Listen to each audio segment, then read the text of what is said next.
110 करोड़ रुपए, ये वो अमाउंट था जो पुमा ने विराट कोहली को ऑफर किया था 8 सालों के लिए। एक ऐसी डील जिसने पुमा को इंडिया का नंबर 1 स्पोर्ट ब्रांड बना दिया। सब कुछ परफेक्ट चल रहा था, विराट पुमा का चेहरा थे और पुमा विराट की सबसे बड़ी कमाई का जरिया। लेकिन फिर अचानक एक दिन स्पोर्ट इंडस्ट्री में एक भूचाल आता है। विराट कोहली पुमा द मल्टीनेशनल जायंट को लात मार देते हैं, एक ऐसी नई और अनजान इंडियन कंपनी के लिए जिसका नाम शायद कल तक किसी ने सुना भी नहीं था, एजिल्टा स्पोर्ट। आखिर क्यों एक इंसान जो ऑलरेडी ब्रांड एंडोर्समेंट का अनडिस्प्यूटेड किंग है, वो एक वेल एस्टैब्लिश एम्पायर को छोड़कर एक नए स्टार्टअप पर अपना सबसे बड़ा दाव क्यों लगाएगा? आज की इस केस स्टडी में हम सिर्फ एक डील ब्रेक होने की कहानी नहीं सुनेंगे। आज हम डिकोड करेंगे विराट कोहली के उस मास्टर प्लान को जिसने उन्हें सिर्फ एक क्रिकेटर से एक बिजनेसमैन बना दिया है। कैसे उन्होंने अपनी पॉपुलैरिटी को क्रैक किया और कैसे एजिल्टा स्पोर्ट की डील दरअसल उनके रिटायरमेंट का $1 बिलियन का ब्लूप्रिंट है। Welcome to easy fin code. चलिए समझते हैं the dark reality of one eight.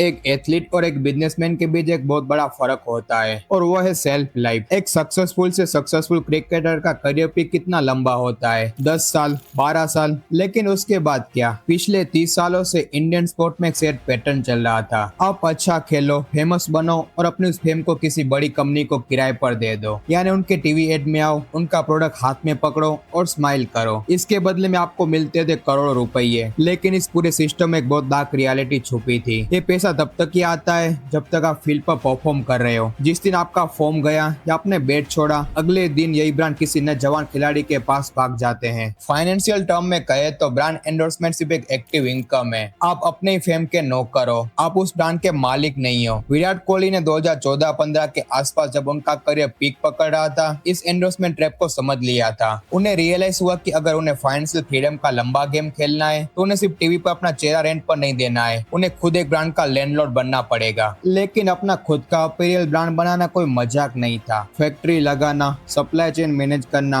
Unsold कपड़ों यानी कि डेड स्टॉक का रिस्क लेना। एक एक्टिव क्रिकेटर के पास इस सब का टाइम कहाँ था? तो इस प्रॉब्लम को सॉल्व करने के लिए विराट ने एक ऐसी स्ट्रेटेजी अपनाई जो इंडिया में उस वक्त बहुत कम लोग जानते थे, द लाइसेंसिंग गेम। और इस शतरंज के खेल का सबसे बड़ा मोहरा बनी एक जर्मन कंपनी पुमा। साल था 2017। पुमा को इंडिया में नाइकी और एडिडास को पीछे छोड़ना था और इसके लिए उन्होंने चाहिए था एक ब्रह्मास्त्र और विराट को चाहिए था अपना खुद का एक अंपायर बिना किसी फैक्ट्री के हेडेक के। इन दोनों की जरूरत ने जन्म दिया इंडिया की सबसे बड़ी स्पोर्ट पार्टनरशिप को। और यह एक बहुत बड़ा सवाल था, अपना ब्रांड शुरू कैसे करें? देखिए, एक ट्रेडिशनल क्लोथिंग ब्रांड या जूते का ब्रांड बनाना किसी नाइटमेयर से कम नहीं था। एक जूता बनाने के लिए R&D यानी कि रिसर्च एंड डेवलपमेंट चाहिए। रॉ मटेरियल कहाँ से आएगा? क्वालिटी कंट्रोल कौन देखेगा? और सबसे बड़ा डर, डेड स्टॉक। अगर मार्केट में वो जूता नहीं बिका तो फैक्ट्री के गोडाउन में पड़ा पड़ा कचरा बन जाएगा और कंपनी डूब जाएगी। विराट एक फुल टाइम क्रिकेटर थे, उनके पास इस कॉर्पोरेट मजदूरी के लिए टाइम नहीं था। तो यहाँ एंट्री होती है बिजनेस के सबसे खतरनाक वेपन की, द लाइसेंसिंग मॉडल। इसको सिंपल भाषा में ऐसे समझिए जैसे एक बिल्डर किसी प्राइम लोकेशन पर जमीन के मालिक के साथ डील करता है। जमीन उस मालिक की, पर बिल्डिंग बनाने का सारा खर्चा और इस बिल्डर का। या पुमा वो बिल्डर था और विराट कोहली का नाम वो प्राइम जमीन थी। डील एकदम सिंपल थी। पुमा सारा रिस्क लेगा, पुमा जूता डिजाइन करेगा, फैक्ट्री भी पुमा लगाएगा, स्टोर पुमा खोलेगा और अगर जूता नहीं बिके तो नुकसान भी पुमा सहेगा। यहीं से शुरू होता है विराट कोहली 1-8। विराट को सिर्फ एक चीज करनी थी, उस जूते पर अपना ब्रांड नेम लगाना था और उसे पहन कर ग्राउंड पर उतरना था। और इस एक सिग्नेचर के बदले हर बिकी हुई टी शर्ट या जूते का एक फिक्स परसेंटेज सीधा विराट के बैंक अकाउंट में। और इस मास्टर स्ट्रोक के पीछे दिमाग था पुमा इंडिया के उस वक्त के MD अभिषेक गांगुली का। गांगुली को पता था इंडिया में लोग स्पोर्ट गियर उसकी क्वालिटी के लिए नहीं बल्कि हीरो वर्शिप के लिए खरीदते हैं। उन्हें मालूम था कि अगर एक नॉर्मल पुमा की टी शर्ट पर 1-8 का छोटा सा लोगो छाप दिया जाए तो विराट के फैन उस टी शर्ट को प्रीमियम प्राइस पर खरीदने के लिए लाइन लगा देंगे। और एग्जैक्टली यही हुआ।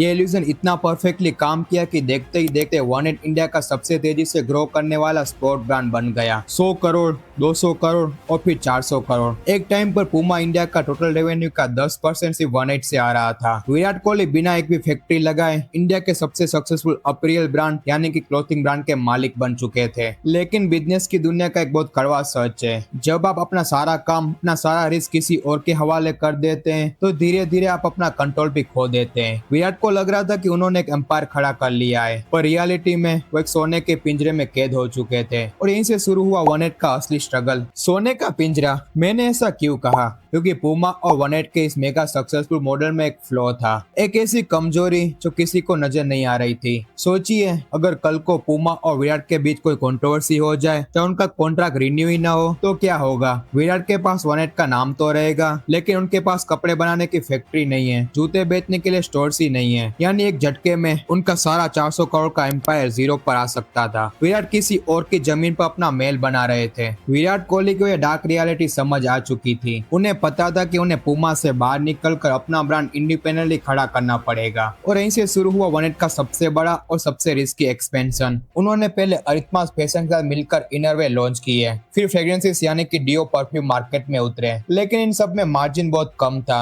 उन्हें किसी जगह दाव खेलना था या कैश फ्लो डायरेक्ट हो और प्रॉफिट मार्जिन मैसिव हो। और तब उन्होंने एंट्री ली बिजनेस की दुनिया के सबसे खतरनाक ग्रेवयार्ड में, द हॉस्पिटैलिटी सेक्टर यानी कि रेस्टोरेंट।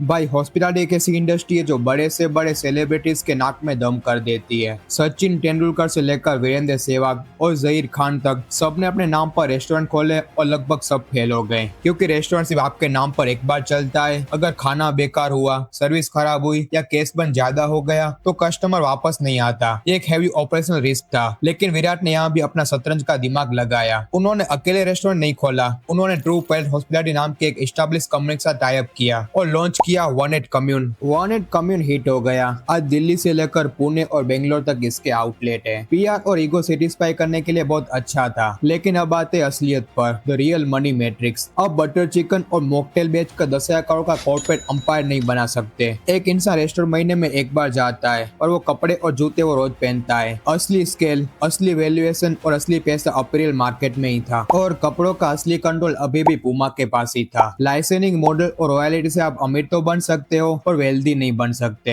वेल्थ बनती है इक्विटी से, हिस्सेदारी से, मालिक बनने से। विराट कोहली को अपना रिटायरमेंट ब्लूप्रिंट सिक्योर करने के लिए एक ऐसा दाव खेलना था तो पूरी स्पोर्ट इंडस्ट्री को हिला कर रख दे। और इसका मौका उन्हें मिला साल 2023 में, जब पूमा इंडिया के अंदर एक बहुत बड़ी बगावत हुई। अगस्त 2023 स्पोर्ट और कॉर्पोरेट इंडस्ट्री में एक अचानक से भूचाल आता है। अभिषेक गांगुली, वो मास्टरमाइंड जिसने पूमा इंडिया को बनाया और विराट के 1-8 को 400 करोड़ का ब्रांड बनाया, उन्होंने अचानक पूमा से रिजाइन कर दिया। लोगों को लगा वो रिटायर हो रहे हैं, पर रियलिटी में गांगुली कॉर्पोरेट दुनिया का सबसे बड़ा गेम ऑफ थ्रोन खेलने जा रहे थे। गांगुली को मॉडर्न इंडिया की पावर समझ आ चुकी थी। उन्हें पता था कि अब फॉरेन ब्रांड का राज खत्म होने वाला है। उन्होंने अपनी खुद की कंपनी शुरू की, एजिल्टा स्पोर्ट। लेकिन उन्होंने शुरुआत कपड़े बेचने से नहीं की, उन्होंने सीधा जड़ पर वार किया। एजिल्टास ने मोचिको नाम की कंपनी को खरीद लिया। अब ये मोचिको क्या है? भाई, मोचिको इंडिया की सबसे बड़ी स्पोर्ट्स शू मैन्युफैक्चरर है। एडिडास से लेकर क्रॉक्स और न्यू बैलेंस तक सबके जूते ही कंपनी बनाती है। एक ही झटके में गांगुली के पास इंडिया की सबसे बड़ी फैक्ट्री आ चुकी थी। और जब गांगुली के पास फैक्ट्री आई तो विराट कोहली को अपने गोल्डन केज से आजाद होने का रास्ता मिल गया। विराट को याद आया कि पूमा के साथ डील में उनके पास बैकएंड में कंट्रोल नहीं था, पर अब उनके सबसे भरोसेमंद आदमी गांगुली खुद एक फैक्ट्री के मालिक बन चुके थे। फिर आता है साल 2024। पूमा और विराट कोहली का 8 साल का कॉन्ट्रैक्ट एक्सपायर होता है। पूमा को लगा कि विराट कोहली खुशी खुशी कॉन्ट्रैक्ट रिन्यू कर लेंगे। इस बार पूमा ने कॉन्ट्रैक्ट रिन्यू करने के लिए 300 करोड़ ऑफर किए, और यही पूमा से सबसे बड़ी गलती हो गई। उन्होंने भुला दिया कि अब वो एक क्रिकेटर से नहीं, एक बिजनेसमैन से डील कर रहे थे। विराट ने पूमा के उस गारंटेड 300 करोड़ के ऑफर को लात मार दी। उन्होंने अपनी लॉयल्टी किसी जर्मन ब्रांड को नहीं, बल्कि उस इंडियन मास्टरमाइंड को दिखाई जिसने उन्हें बनाना सिखाया था। विराट कोहली ने डील साइन की एजिला स्पोर्ट के साथ, एक ऐसी कंपनी जो अभी तक ठीक से मार्केट में आई भी नहीं थी। एक $multi-million गैम्बल। पर क्यों? क्योंकि इस बार खेल रॉयल्टी का था ही नहीं, खेल था इक्विटी का। जब आप पूमा को एंडोर्स करते हैं तो आप पूमा के नौकर होते हैं, और जब आप एजिल्टास के साथ डील करते हैं आप पार्टनर होते हैं, हिस्सेदार होते हैं। विराट को एजिल्टास में इक्विटी मिल रही थी। इसका मतलब समझते हैं आप? जो फ्यूचर में गांगुली का दिमाग और विराट का फेस वैल्यू मिलकर स्टार्टअप को स्टॉक मार्केट में 10,000 करोड़ या 20,000 करोड़ करोड़ के वैल्यूएशन पर आईपीओ के लिए ले जाएंगे तो विराट की नेटवर्थ सिर्फ उनके क्रिकेट मैचेस से नहीं बल्कि इस कंपनी के शेयर से हजारों करोड़ बढ़ जाएगी। ये कोई सिंपल ब्रांड एंडोर्समेंट नहीं था, ये विराट कोहली का रिटायरमेंट मास्टर प्लान था। उन्होंने एक्टिव इनकम को पैसिव वेल्थ में और किराए के घर को अपने खुद के एम्पायर में बदल दिया। पुमा ने अपना सबसे बड़ा चेहरा खो दिया और विराट ने अपना सबसे बड़ा एसेट खड़ा कर लिया। विराट कोहली की यह पूरी केस स्टडी किसी हार्वर्ड बिजनेस स्कूल के चैप्टर से कम नहीं है। एक एथलीट की सबसे बड़ी दुश्मन होती है उसकी उम्र, लेकिन विराट ने अपनी पॉपुलैरिटी को एक्सपायर होने से पहले ही एक एसेट में बदल दिया। उन्होंने इंडिया के हर नए क्रिएटर और सेलिब्रिटी को एक ब्लूप्रिंट दे दिया है। एंडोर्समेंट आपको अमीर बनाता है, लाइसेंसिंग आपको ब्रांड बनाती है, लेकिन असली वेल्थ तब बनती है जब आप टेबल के उस तरफ बैठते हैं जहाँ इक्विटी होती है। एजिल्टास और वनेट की डील आगे चलकर 10,000 करोड़ का एम्पायर बनाएगी या नहीं, ये तो आने वाला वक्त ही बताएगा। लेकिन एक बात तय है, इस एक डील ने इंडियन स्पोर्ट बिजनेस को हमेशा के लिए बदल कर रख दिया है। अगर आपको इस बिजनेस ब्रेकडाउन और पावर प्ले की डीप रियलिटी पसंद आई तो चैनल को भी सब्सक्राइब करें। मैं हूँ पीजे और हमारा मिशन है 1 लाख स्मार्ट लोगों की एक ऐसी कम्युनिटी बनाना जो बिजनेस और पावर के पीछे का असली खेल समझना चाहती है। तो 1 लाख गोल इज ऑन। मैं मिलूंगा आपसे अगली डॉक्यूमेंट्री में। आप हमारा पिछला video how gen Z will die poor यहाँ पर क्लिक करके देख सकते हो। Stay sharp, stay aware.